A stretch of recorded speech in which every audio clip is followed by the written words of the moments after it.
Prepare to discard your mental blinders. CounterThink with Mike Adams, live on Infowars.com.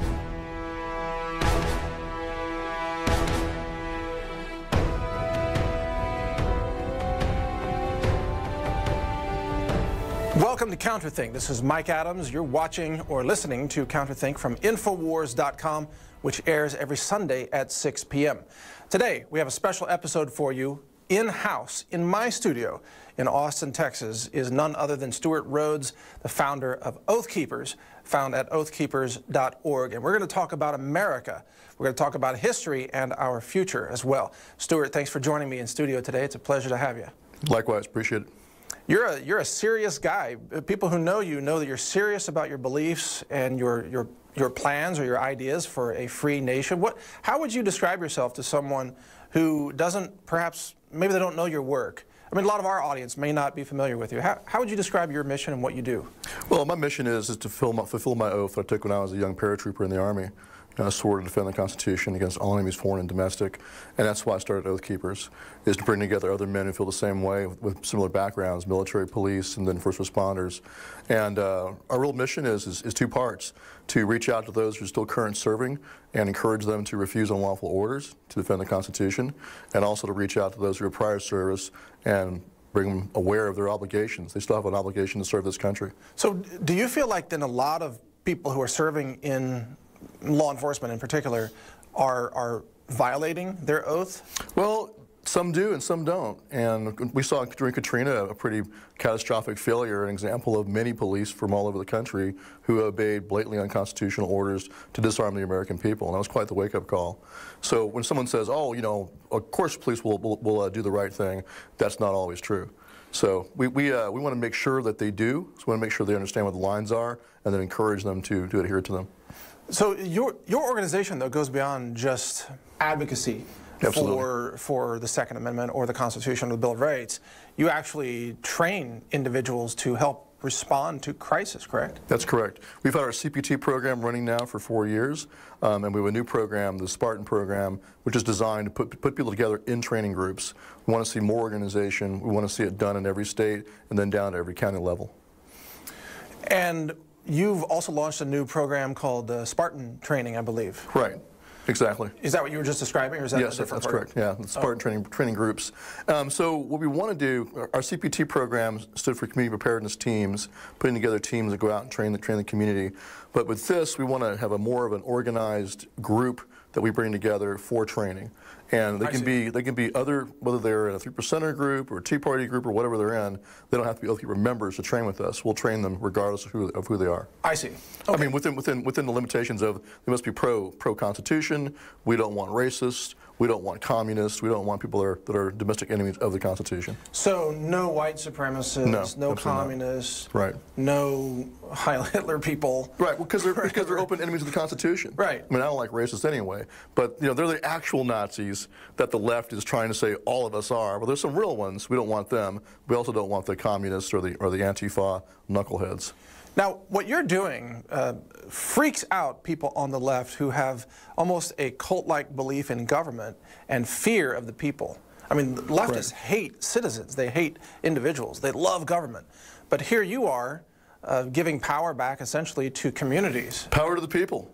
Right, which is what the left claims to want, but they actually hate that. Right. So, but you scare a lot of leftists. I think I've heard they would accuse you of being like a vigilante group.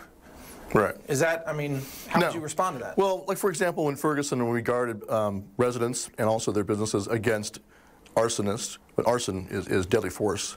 So we guarded them by being on the rooftops with rifles. That's not vigilantism. We're not deciding who's guilty and executing them. We're defending within the law. Well, the police do their job, but if some arsonist is going to throw a Molotov cocktail on a building and burn a family to death, we're going to stop them. We're going to go to a break here. On the other side of this break, I want to ask you about history and the future of our nation. We're in studio with Stewart Rhodes from Oath Keepers at oathkeepers.org.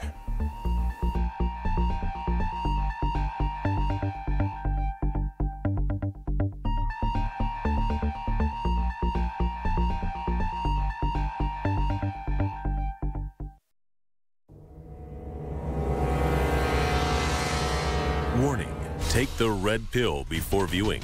CounterThink with Mike Adams. Welcome back to CounterThink. We're interviewing Stewart Rhodes here in studio in Austin, Texas. He's the founder of Oath Keepers at oathkeepers.org. Now, Stewart, we were getting into how communities can be safer, and in some cases, Oath Keepers members of your group might help assist a community. Right. But you were mentioning to me off camera that actually you would like to train communities to defend themselves. Yeah, precisely. The best outcome in Ferguson would have been if the residents of Ferguson were on the rooftops. And there were some young men, you might have seen the pictures, standing out in front of liquor stores and gas stations and supermarkets with rifles and shotguns protecting the community, which is awesome. But we want to see more of that. We want to see it be better organized. That's the whole point of our Spartan training program. And really the most basic level is in the community is the neighborhood watch. Because if you don't have that, you don't have secure homes, and the people in the community want to go and do their jobs, like police officers, EMTs, firefighters, etc., will not be able to go do their jobs if their family's not safe. They'll just stay home. Well, but someone who doesn't understand the role of citizens in society, which is a lot of people today, might say, what you're talking about, that's the job of the police. The citizens shouldn't have to do that, that cops are hired to do that job. What would you say? You never have enough police to do that job. And we've seen that over and over again during natural disasters like in Hurricane Katrina, or recently in Florida or in Texas. You have a breakdown in the capacity of the police to go and address whatever's happening. They're overwhelmed. That's how it always goes. How badly are they really outnumbered? I mean, in society today, take a city like Los Angeles. Oh, vastly. Absolutely. I mean, there's order of magnitude more gangbangers, for example, than there are police officers. And we saw that with the LA riots. They retreated. So it doesn't make any sense to rely on a select force only. And of course, the founders understood that not only was that ineffective, it was also dangerous for liberty, because now you have a select class of warriors who are the only ones who are armed, and you have the people themselves who are disorganized and potentially even disarmed. We're armed, but we're still disorganized. And so the founders' answer was that we, the people, should be the primary defense system for our neighborhoods, for our towns, for our counties, and for our states as the militia. That's the wicked M word nowadays. There's the N word you can't say, then there's the M word. We can't talk about the militia. And of course, we don't mean when we say militia is, Bubba and his dozen buddies who run around and Bubba's, calling himself a colonel or a general or whatever.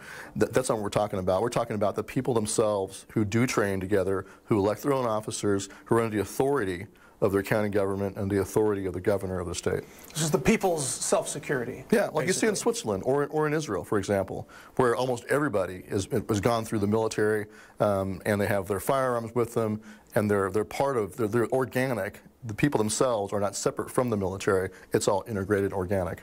Well, I'm glad you brought that up, because if you look at Hollywood, which of course depicts guns in such an absurd way, if you know anything about firearms, you laugh at all the Hollywood movies. I saw a Steven Seagal movie where he was shooting something, and it was like a suppressed, secret, silent shot, and the camera panned his rifle, didn't even have a suppressor on it. I was laughing so hard. But not to rub Steven Seagal the wrong way, but you should put a suppressor on the rifle. Right. But Hollywood also says that militia members, it always depicts them as like racist, black-hating rednecks, tobacco chew-spitting, greasy, women-beating, whatever. Like that's the caricature that we see in Hollywood. It's crazy. Right. Well, and unfortunately, when the militia movement in the 90s reacted to what they saw at Waco, a lot of the best intentions, but a lot of them were not prior service, and a lot of them did parade around and call themselves general and colonel and things like this. And us veterans looked at them and said, these guys are a bunch of Walter Middies, and we didn't become involved in it. And so you wound up with this vacuum of actual trained men not taking part in it, and so it got off with a wrong first foot. Best of intentions, but a lot of times they are not competent. And so we want to see, so that's kind of our purpose with the Spartan training groups, is to raise the standard of training across the board and make sure that they're actually competent, whether they're in a 3%er group, a militia group, neighborhood watch, whatever they're doing. I really don't care what it is. I want the people of the United States as a pool of people who can be the sheriff's posse, who can be the militia for this state, who can be the neighborhood watch, the church security team, the volunteer security team for the school, whatever it is they may need to do, volunteering on the border, for example. I want them all to be competent. So we want to raise the bar as far as our training. And so most of your members reflect military training or law enforcement training or some similar form of that. So there's automatically there a history of discipline, of usually firearm safety that's been drilled into them by their Marine sergeant, you know. Right. You don't get out of the Marines. I mean, you don't graduate as a Marine if you're a trigger-happy person. Your fingers in the right position. Right. Yeah. They'll beat you to a pulp before they let you run around with a rifle that way. So it seems like your group is a lot more disciplined than what many people might associate with vigilante groups. Right. Well, I mean, I wouldn't call them a militia group, necessarily a vigilante group. I would just call them, most of them are untrained volunteers. Okay. So, but like I said, we do bring a lot of credibility and skill sets and experience. For example, when we went to Berkeley twice in a row and defended against Antifa, I flew in John Kerriman, who was our leader on the rooftops in Missouri. You know, he's a 25-year career law enforcement academy instructor, extremely competent. He was the leader on the ground. And then he was backed up by a dozen other police officers from California, some current serving and some retired. Off-duty cops came and helped us out. So it seems like the local police must be very welcoming of your presence in most cases. The rank and file, absolutely. Now, the higher, it's like in the military, the higher up the officer corps you get, the more likely you are to have politically motivated people who might not like us as much. But the rank and file, absolutely. In Berkeley, we got thumbs up and winks and nods from a lot of the rank and file cops. Because they're just like us. We're all very much the same. That's right. That's right. Now, you studied law, right? Do you have a law degree? Or? I went to Yale Law School and graduated, yes. Okay. So, a legal question then. What about this idea of there's some local chaos, some bad people are trying to set fire to buildings or destroying people's vehicles, maybe with people inside. Your team, your group is there to help stop violence. But aren't they making decisions that would be more appropriate for a courtroom? I mean, if they make the decision to shoot somebody to stop violence, I mean, where do you draw the line in terms of the legal or ethical ramifications of some of their actions? Well, it's no different than when you're walking around in public and you're facing a potential lethal force threat. You have to decide whether or not it's a real threat, whether it's, whether they have the capacity, whether it's immediate, whether you're actually in fear for your life, and then the steps you have to take, and it has to be reasonable force. It's the same standard. Now, you wouldn't wait to see a court's decision about whether or not you're going to draw your gun and defend yourself. Same with us. Well, but this is often a third-party situation. Sure. Where you might be stopping somebody who's threatening someone else. And I understand that even a concealed carry holder usually has the legal right to stop that person. You do, absolutely. Well. You can use lethal force to protect yourself or somebody else. Yes, that's right. I understand. I understand that. It's just that I think a lot of people who carry concealed, like myself, you usually imagine threats toward yourself. Right. You don't often, even in training, you don't play out a lot of scenarios of, hey, here's a third-party person who might be threatened. Now you have to interpret the situation and take action or not take action and deal with the legal consequences. Right. That's true. And the problem is, though, is that I used to be a concealed carry instructor in Nevada, and a security guard instructor also. I train all the security guards for the hotels. And yes, that's the conventional training wisdom is, oh, don't get involved in third-party disputes because you don't know what's going on. And there's certainly an element of truth to that. But when someone walks into a restaurant and is killing everybody in the restaurant, or someone walks into a school and is killing everybody in the school, it's very clear. So there are times when you absolutely should. And I've read articles written by lawyers making fun of people that want to do that and calling them a Batman mindset and saying that's what police are for. Well, the cops never get to the school in time. They never get to any mass shooting in time to stop the mass shooting. Usually the guy kills himself after he's already killed, what, a dozen victims. So if you're already there, it's ridiculous for you. I think it's actually not just ridiculous, but a failure of your duty for you to just go out the back door and let the slaughter happen, let the cops handle it. Oh, of course. Right. Yeah, I don't think any reasonable person would advocate that. Well some again, do. This is ridiculous. Right, yeah. Well, no, not just leftists. I read an article in one of the popular gun magazines by a lawyer who teaches lethal force law, saying that you should not intervene, you should let the cops handle it only. Even if there's a mass shooting happening right now? Absolutely right, yeah. That's insane. Well, that's the self-defense, self-only mindset gone too far. I'm worried about liability, worried about being sued, and so therefore my only obligation is to myself and my family. I'm worried about running out of ammo. That's my only concern in that scenario. We're going to take action. Hey, we got to go to break. Sorry to interrupt. No problem. We got to go to break. We'll be right back with more on CounterThink. Countering the brain-dead propaganda of the status quo. This is CounterThink with Mike Adams, right here on InfoWars. We're back on CounterThink with Stewart Rhodes from oathkeepers.org. You've got, what, 30,000 plus members? About 30,000 members. About 30,000. Yeah. And these are not just cops and former military, but also citizens who have no such experience, is that right? Right. They can join as associate members, and our perspective is our job is to train them. Okay. You bet. And so are there training programs that the average person can just join as part of your group? Yeah, you bet. In every state, or? That's what we're doing with the Spartan program, is starting those training groups in every state, and then we're going to break them down. Like here in Texas, it'll be 5 major zones: Central Texas, North, South, East, West, and our eventual goal is to establish training teams in each one of those zones. And in fact, we're holding a gathering in Texas in the Hill Country at a ranch on October 19th, 20th, and 21st. 3 days. Yeah, and the whole point is to bring together Texas veterans and other patriots, gun owners in Texas, who are willing to be part of these training groups and are also willing to go down and deploy on the border if needed. Wow, okay. Okay, and is that information on your website?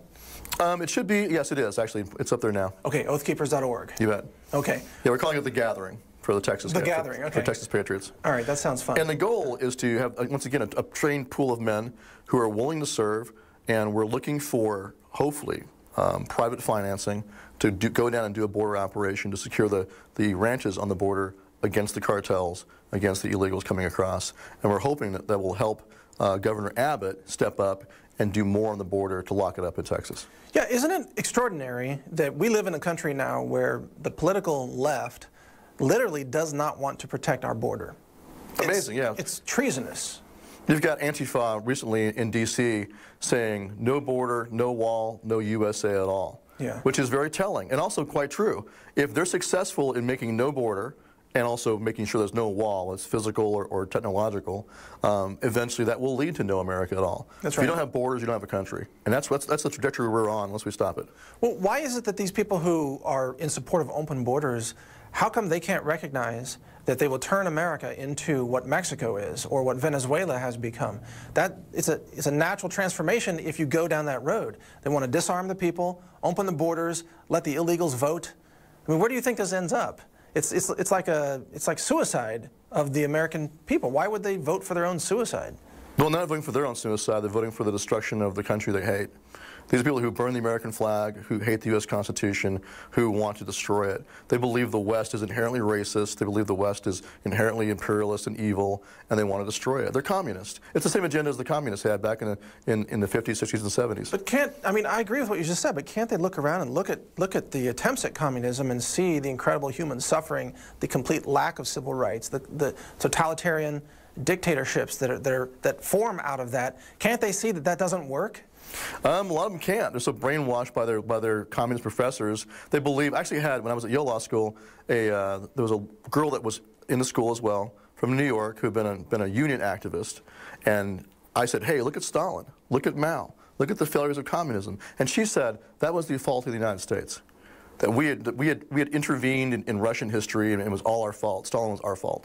So she's a true believer, who, like a religious fanatic, who will never believe that her religion is false. It must be somebody else's problem. Well, Kim Jong-un believes the same thing. It's all America's fault, and so so does Maduro in Venezuela. He thinks it's all America's fault. Right. And so did Castro. Right. It's always America's fault. Right. It's never their fault. It's always somebody. It's always, well, that was, because Stalin was, or they'll say, well, Stalin was a failure, but you know, the idea is still awesome. You know, it's a noble idea, communism. It's not a noble idea. Inherent in the Marxist ideology is the dictatorship of the proletariat. A dictatorship, a brutal dictatorship, which of course never disappears. And aren't they expressing that failed authoritarian philosophy right now with even online censorship? The tech giants are acting out a Marxist, fascist type of philosophy right now. Purge.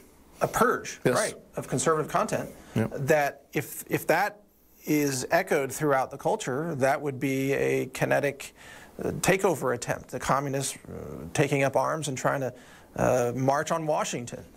Yeah, I mean, the ultimate end of the Marxist ideology are ditches filled with dead bodies. So we have now our technological ditches filled with your posts or your videos or your statements online or your meme that you post. They're all laying in the bottom of that ditch right now. And actually, these radical leftists today, it actually is becoming more mainstream leftism, is to call for the complete murder and execution of their political opponents. It's no longer just some theory from history. This is what they're talking about right now today. They want you dead. They want Trump murdered. They want gun owners shot in the back of the head lying in ditches. Yeah. They talk about it. Well, and you have Antifa on the streets going right up to the edge of using deadly force, or even hitting people in the head with bike locks, which is actually deadly force. Yeah. So they're already acting out and edging themselves towards a kinetic fulfillment of that exact philosophy in the streets. Do you think there is a de-escalation that could happen, or is this going to march toward more and more escalation to the point where radical leftists start shooting cops and patriots and Trump supporters and gun owners, and then we're in a full-on civil war? It's a possible de-escalation. I think the walkaway movement is important. I think it's really important for people to start stepping away from their TVs. I mean, the duality and the conflict that we're being pushed into, we're being manipulated to kill each other, basically. We know the globalists are behind doing that to us. So one answer is in your local community to just, face-to-face interaction oftentimes can dial back that kind of rhetoric. But the problem is with Antifa, it becomes more and more difficult to do that, because now in order to even have a peaceful rally, you have to have men out there armed and also unarmed, ready to fight to defend against them. And of course, then they point to you and call you brown shirts, etc. So it tends to amp things up. But I think it is important for us to try to walk the fine line of securing an event effectively, but not going across and starting to attack them and beat them in the street, because all that does is confirm in their own heads that we're out to kill them all. Is it possible, you have a lot of focus on border security, which I really admire, is it possible that if there is a civil war breaking out in the United States, that perceived weakness or chaos domestically could cause a huge surge in the number of border crossers? No, I don't think so. I mean, if there was an actual shooting civil war, I think no one from Mexico or Central America would want to come into the United States. Really? You think they'd stay away? Well, I mean, the cartels would still be coming in, but I think people who migrate here for work would not want to come in during that time. I see. Yeah. But they're used to dodging gunfire from their own cartels. It's not unusual to them, right? Right. I mean, it's hard to say, but I mean, if I were, I wouldn't want to immigrate to a country in the middle of a bloody civil war, would you? Probably not. No, but I'm willing to defend my country in the middle of a civil war. Oh, absolutely, of course, right. No, but as far as whether we get a surge of them, I don't think so. What's going on is the left is trying to, just as is going on in Europe with being a mass migration of Muslims, they're trying to bring in a cultural change that overwhelms the ability to assimilate. That's what they're doing. So I don't think the people that are migrating here necessarily have that same agenda. Some do. Some are radicalized. But the most radical ones are the ones that were born here. Ones around, most of the ones in the Brown Berets, or La Raza and La Mecca tend to be American-born Hispanics who are being radicalized by the communist left. In California universities, for example. Yeah, exactly. Seems like some of those universities are almost like domestic terrorism training hubs. Well, they are. There's no almost about it. I mean, they're pushing Marxism. I mean, the core ideology of Marxism, as I said, is to overthrow capitalism, overthrow the West, and to institute the dictatorship of the proletariat. It's part of the program. So when you have a Marxist professor, of course that's his agenda. Well, that's quite a statement. Now we're going to go to a break, and we'll come back and continue this discussion, Stewart. This is fascinating. Oathkeepers.org is the website, folks. Check it out. We'll be back after this break with more. Exposing the corporate media assaults on your reality. It's CounterThink with Mike Adams. So, Stewart, if we've talked about the potential for civil war in America here in the last few segments, and again, I want to thank you for coming in studio. I know you traveled from Montana, right? You bet. To be here. Yeah. So thank you for that. I'm concerned about the collapse of America's ability to project its own national defense. If there is civil strife and even perhaps civil war, doesn't that invite other foreign powers to potentially exploit a weakness and engage in maybe plans they've had on the books for destroying America or overrunning America or causing additional chaos? Yeah, I think China in particular would be tempted. And of course you'd wind up with many domestic enemies of the Constitution more than happy to open the doors. I mean, California is pretty much already right there. They would welcome China's intervention on their side, and of course the Chinese would not go away. But again, just to clarify, they'd be invited in. You're talking about just the left coast of California. There's a lot of California, rural California, that's very much pro-patriot. Yeah. No, I meant the California government. Okay, yeah. right. Like I still have family in California. I was born in California. Yes. And absolutely, it's about 40-60 now. It's about 40% conservative still. So, but I think the leftists in California would invite foreign intervention on their side. Absolutely.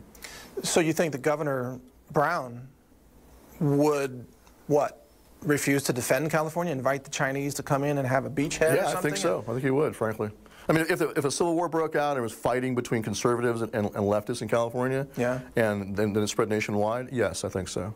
Well, you think the Chinese government might say, hey, Jerry Brown, we'll help you defend your state against the Nazis, they called them. Right. And he would say yes, and Chinese troops start coming off troop transports? Well, it's possible. Whoa. It's happened around the world, right? Foreign powers always intervene in domestic disputes, you know, for their own ends.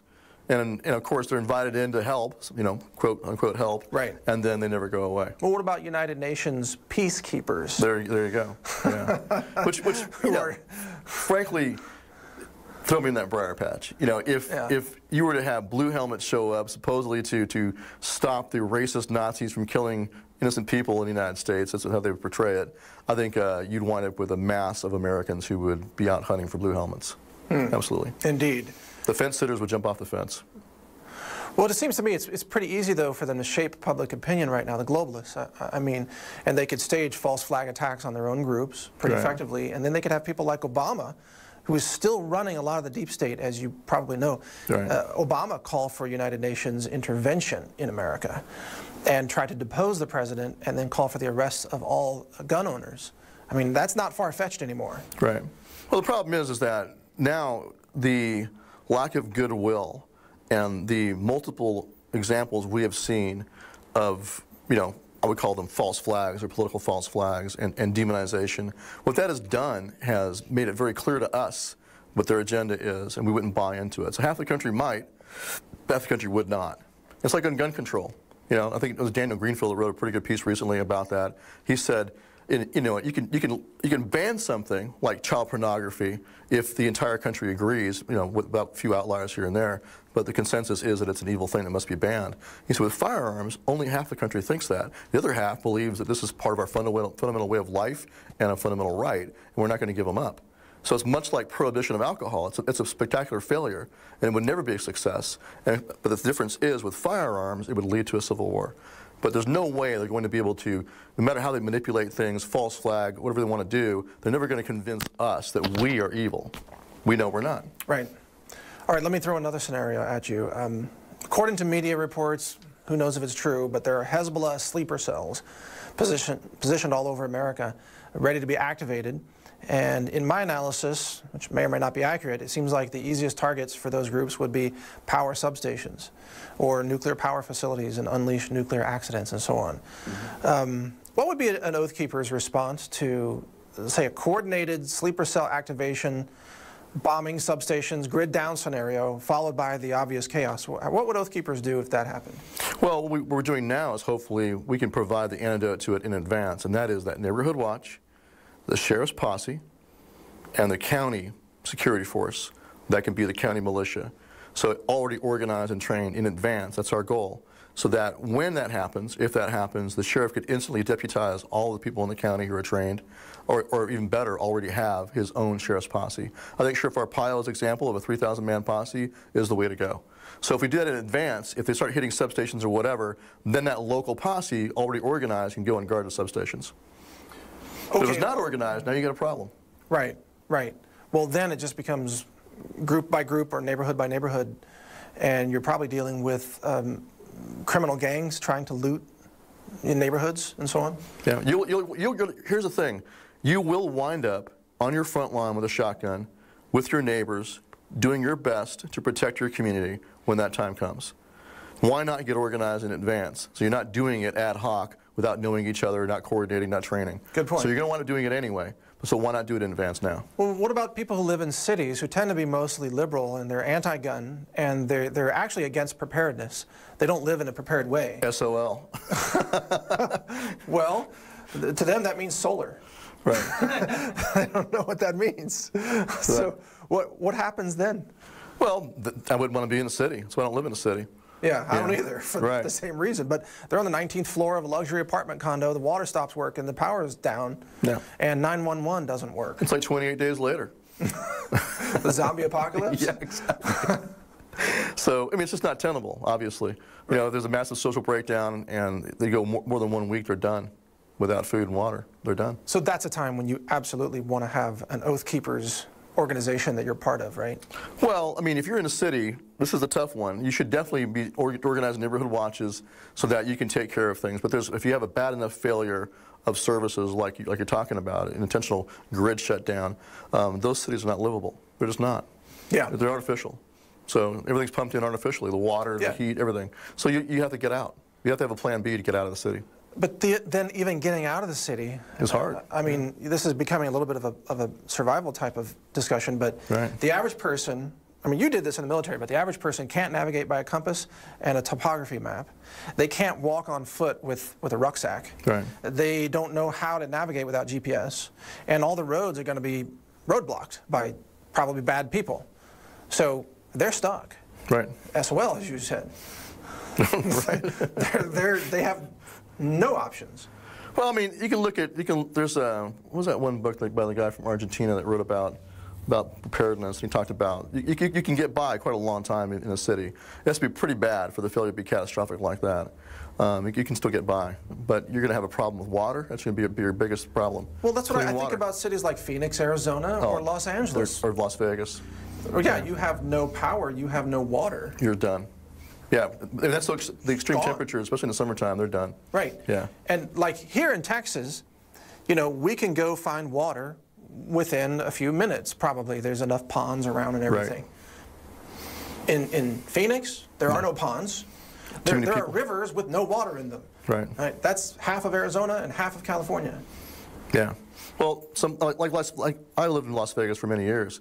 It's pretty much like a moon station. It's so artificial that without the power, without that flowing water, it's just not livable. You would just die. So if you couldn't get out of it and escape it, you would want them dead. So how much are Oath Keepers then also overlapping with preppers? Oh, quite a bit. Pretty strong? Right. Except that my thinking about preppers is they focus too much on being secret squirrels, and they don't have any capacity to actually defend their home, because it takes a community to do that. It takes a neighborhood watch to do that.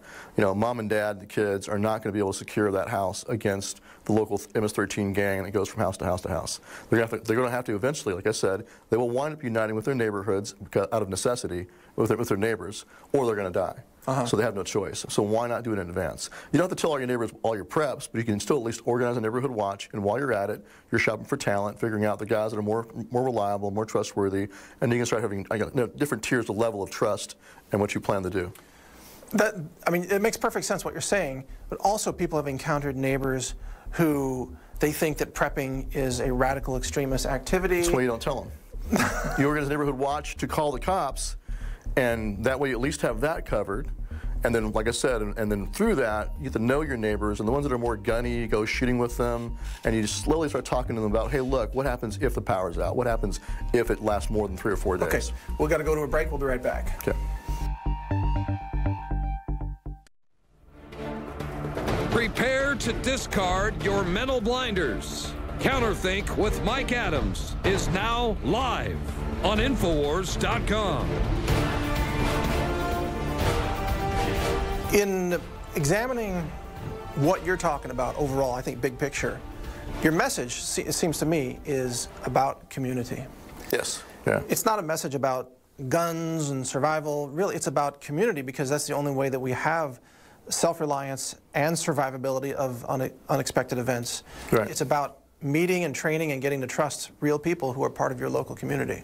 You bet. But many people right now are afraid to be associated with any kind of group that has a reputation of guns. I mean, there's so much anti-gun propaganda out there. You know, what would you say to people who are considering joining Oath Keepers, but they're not totally sure what it's all about? Is it their kind of group? Well, everybody lives in a neighborhood. Everyone should see the necessity of a neighborhood watch to at least call the police. Then you can talk to them about CERT, the ability to self-rescue for 72 hours, even FEMA recognizes you can't get outside help in fast enough. So you have to self-rescue.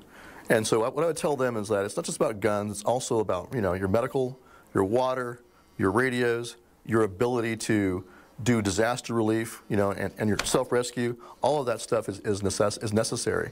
And you might have a hurricane, it could be an ice storm, a tornado, an earthquake. It's not just about bad guys coming to kill you. Right.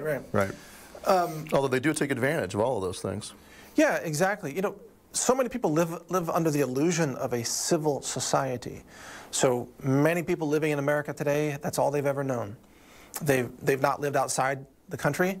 They've never been in the military. They've never seen combat. They've never seen, collapsed countries, third world countries. I mean, you want to convert a liberal to a conservative, show them Venezuela for 30 days. Yeah, there you go. What I mean? Yeah. Instant, boom. Or send them there.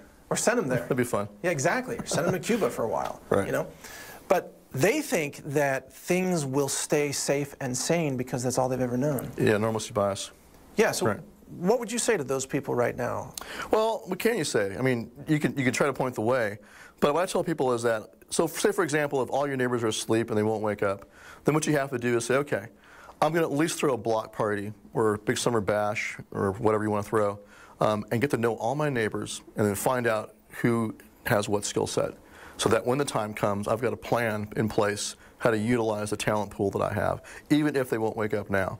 And hopefully you'll find 2, 3, 4 of the people that can at least be a leadership core who sorts out a plan for the neighborhood and then stores away the things that they have to have that are hard to improvise, like water purification systems, radios. So if your neighbors are just clueless, but the retired cops and the guys who are in the military, et cetera, in the neighborhood, the guys that are hunters, for example, the retired doctor, nurse, et cetera, you can store away the supplies that doctor might need, and you can have the radios, and you can go to the guys and say, okay, you wouldn't listen to me before, but now here's a radio, you got first watch. You and Joe are your first watch. So you want to at least have a leadership core and a plan, and then, like I said, store away the things that you're going to need that are difficult to improvise. Imagine what you would want to parachute in a grid down situation, and go ahead and store that in advance. What about the people in the neighborhood who are so opposed to it that they would then try to loot your stuff? How do you weed out those people from even knowing that you're talking about preparedness or survival? Well, that's why you use a vanilla neighborhood watch. I mean, almost every police department has a neighborhood watch program. I would start with that first and throw the block party, start a neighborhood watch, and then ease into it like CERT. Hey, and for example, if you go and join a local volunteer fire department or search and rescue, now you can approach them not as an oath keeper or a patriot militia guy. You approach them as the local volunteer firefighter or local EMT or whatever, and you can say, I'm concerned about the ability for us to weather a storm, a tornado, ice storm, hurricane, and you start talking to them along the lines they can understand. You don't tell them you've got a year's supply of food. You just say, hey, let's make sure that we're squared away for self-rescue under CERT. Start a CERT team, get some CERT training in here, do a neighborhood watch, et cetera. Very vanilla. That's what I was talking about, layers of trust and layers of information. And isn't it interesting that the federal government itself is a massive prepper? Right. The government has, underground tunnels and storage caves. For itself, not for us, For though. itself, yeah. Right, exactly. Right. And so it's funny because I remember during the Obama administration, people who were preppers were called anti-government, when in fact they were doing exactly what the government does, which is preparing for unexpected events. Right. So how can you be anti-government when you're doing what they're doing just on a local scale?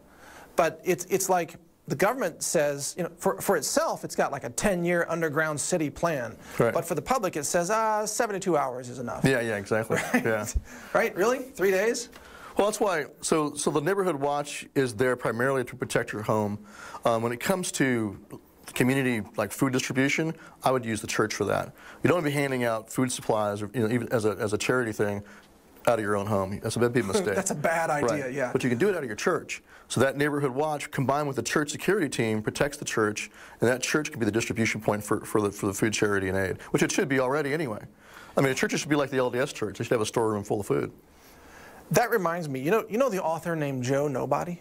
Mm-hmm. Ever heard of him? Yeah. So. SF vet? Huh? I believe he's a Special Forces veteran. Oh. Yeah. I don't know. He never told me that. But I asked him, I said, if you were a bad guy in a collapse and you were trying to take over somebody's home, how exactly would you do it? And he said, oh, it's very simple.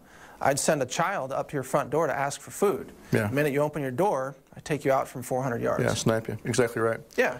Yeah. So it's like you don't want to be a food distribution center because you're exposed. Right. That's why you do it at the church. Yeah. Yeah. Or the community hall, the range hall, whatever. But it's under armed protection from the, you got to have your community defense force. And the way to counter snipers like that, it's back to that neighborhood watch with teeth. Right. If you're actively patrolling, he's not going to be able to do that because he'll be worried about being killed. Yeah. Well, but you got to have really well-trained people. You I do. mean, military experience typically. Yeah. To be counter snipers, especially, you know, nighttime. But then again, do you think that maybe bad guys aren't as disciplined and aren't as well trained as military guys? For the most part. Yeah, you can get some rogue guys that are.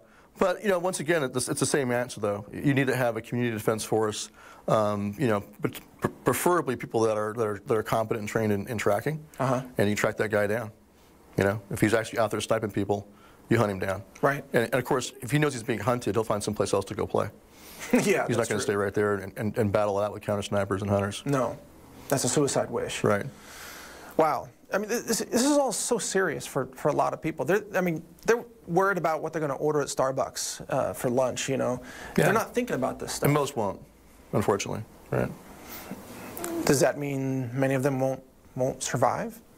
Or what do you think? Well, I mean, like I said, they'll wind up having to ad hoc form up some kind of a neighborhood defense force. Eventually, they'll have to. Yeah. The secret squirrel prepper model will not work. Eventually, someone's going to figure out that you've got food. So if you don't get together with your neighbors, you're going to be dead. And that's what he's talking about. In a rural community especially, it's even worse because you're isolated. Yeah. You know, isolated farms and ranches are easy to hit.